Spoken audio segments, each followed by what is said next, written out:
नागपुरात गुन्हे शाखेनं गोतस्करांवर कारवाई करत 28 गोवंश जनावरांना जीवनदान दिलं।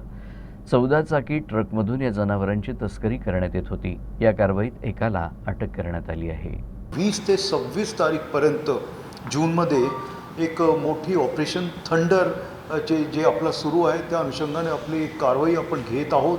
त्याच्यात वेगवेगळे प्रोग्राम्स आपण ऑर्गनाईज केलेले आणि त्या प्रोग्राम्समध्ये म्हणजे 20 तारीखपासून व्यसनमुक्तीकरिता जे आहे सामूहिक शपथ घेणे असलं किंवा रील पोस्टर कॉम्पिटिशन्स असतील किंवा नुक्कड नाट्य सादरीकरण असतील, शाळा महाविद्यालयामध्ये जे तज्ज्ञ परिसंवाद आहे तो असतील किंवा असे वेगवेगळे स्पर्धा पण आपण क्रिकेट ह्याची व्हॉलीबॉल फुटबॉल आणि बास्केटबॉलची घेत आहोत। पोस्टर व घोषवाक्य स्पर्धा आहेत, विशेष नुक्कड असे वेगवेगळे आपण प्रोग्राम्स ह्याच्यात आपण घेत